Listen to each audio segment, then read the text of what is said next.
Hey YouTube, it's Christian with Tech Stop Repair. Today I'm going to be doing a quick unboxing and a review of the RE Wireless Mini PC keyboard. This is the world's most mini wireless keyboard mouse, according to the box anyways.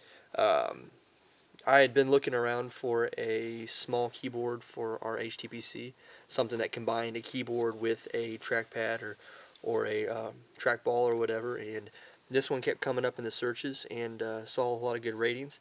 Rates right up there with the Logitech Lenovo, and there's also another one, the Lenovo Mini, that has also been highly rated for using with an HTPC.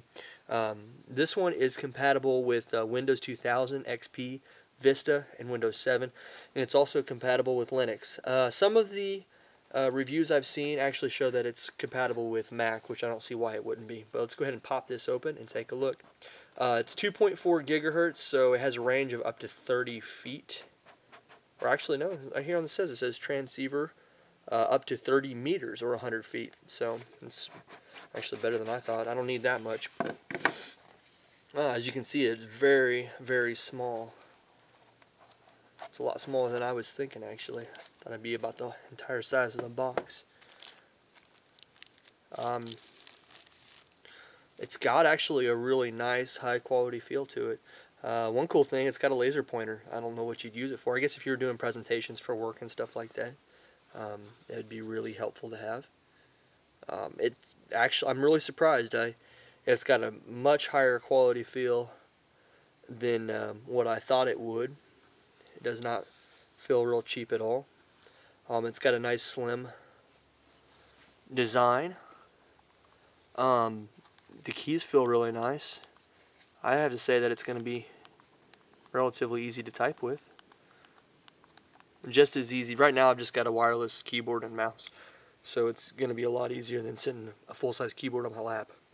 So let's see. I don't think this is going to have any juice, but I'll try to power it up. I think this, if I remember correctly, is going to be your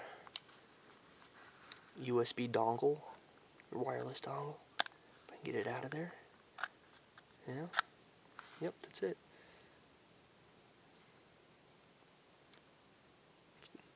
One of the small ones.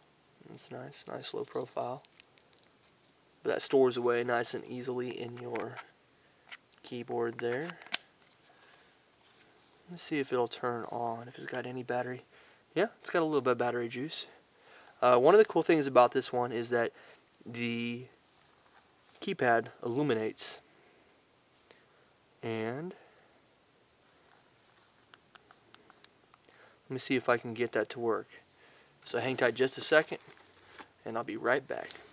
Well, it doesn't have enough power to juice it up right now, so I'll show that to you here in a second. I'll go ahead and get it plugged in and let it charge up for a second or two. But while we're waiting, let's go ahead and take a look and see what else is in this box. The box has actually surprised. It's a fairly high quality box. Looks like they kind of like tried to mimic an iPhone packaging. Instruction manual. Should be plug and play. You shouldn't need any instructions, and it comes with a USB charging cable. If there's anything else in there? Nope, that's about it. So overall, I'm impressed with the look and feel. Seems to be a really good size. Feels very quality. Now, hang tight. I'm going to go ahead and get it charged up, and we'll see how it performs, and we'll check out the LED backlight. Okay, so I got it charged up. I went ahead and hooked it into my media center. Now here in my garage, here's kind of a comparison between it and a regular size keyboard. It's teeny tiny. So I'm going to go hit the lights real quick, show you what the illuminated keyboard looks like, and show you some of the features that it provides.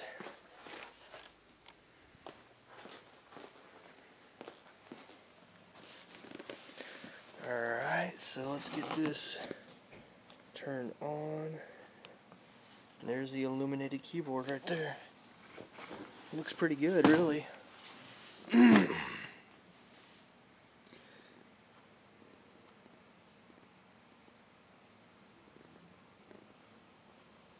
a real nice look to it. not too bright, so it won't interrupt your movie watching or anything like that. But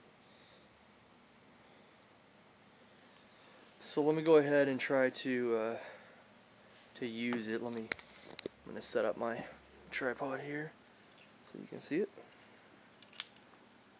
I'll be right back.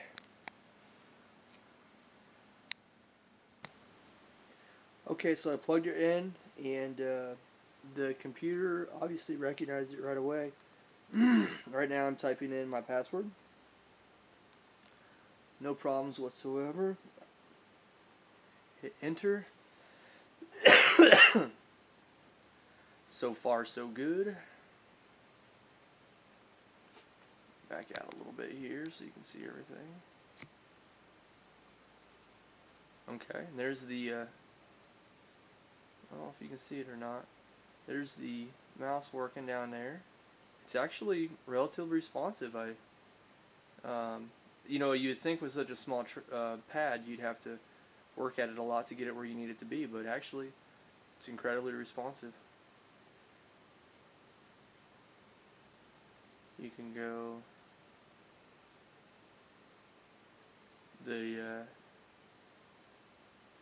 it responds well to my thumb tapping it.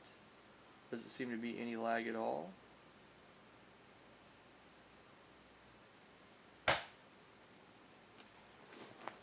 Again, let's get it up here so you can see the illumination.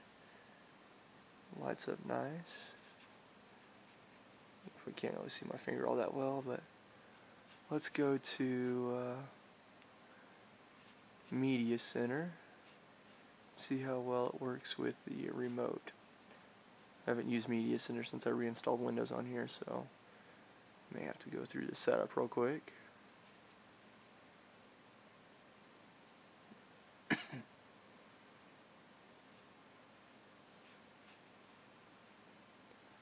Might take a second. Okay, there's Media Center. Let's make that bigger. Alright, and perfect. Look at that. Alright, so let's see if we were to go in here. Let's hit continue. Go to Express. And hang tight just a second, I'll go to a web browser and we'll try typing some stuff in there. See how well that works.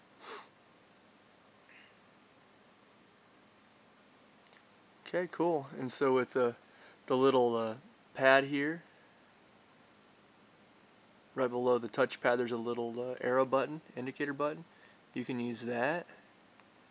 You can also hit Function and Alt. You can turn it sideways, and it realigns the mouse pad so you can use it as a remote control. And realigns the arrow buttons too. You also have your volume. I think that's volume. What is that? Those are something. Oh, here's your volume over here, which is not working. Might have to push function for those to work. Let's try that. Yep, there it goes. So if you hit function and your volume button over here, that'll work. And it's also got some other features, like you can skip to the, it's got skip, play, pause, a lot of different things. So overall, that's pretty cool. Let's go ahead and close this out.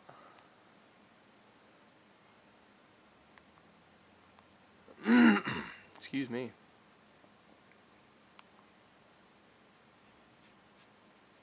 Let's go ahead and function and Alt to get that rearranged.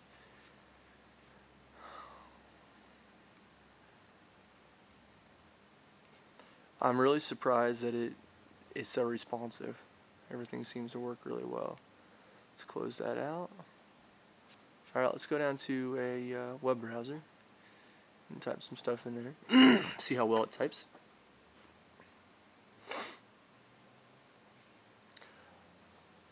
I'm going to be using this mainly in my house. This is my media center outside of my garage. It's hooked up to a 62-inch Mitsubishi DLP 720p. Let's see here. Let's go to YouTube.com.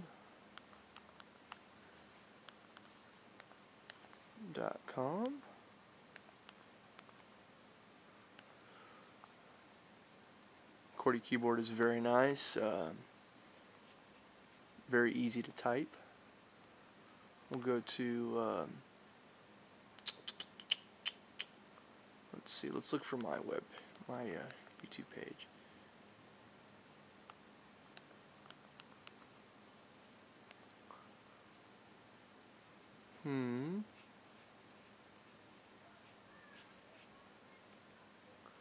Let's go backspace. Let's take a look at 50-inch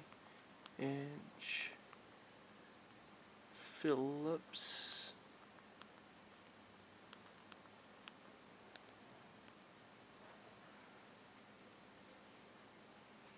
There's one of my videos there at the very top. So overall, it works really well. The back of a 50-inch plasma TV. I bought this TV for my grandparents for $100. They had a power surge at their everything home, I'm doing here is I'm doing what they with told me, the TV wouldn't keyboard. power on anymore. I brought it home, and that was the case. You could plug it into the power supply there, and you could hear power going to the main board, and you could see this green light here and this green light here coming on, and another one right up here. But after... And I'll bet you these right here are your, if this will zoom in, these are your right and left mouse keys, I'm guessing. So, anyways, tell me what you think.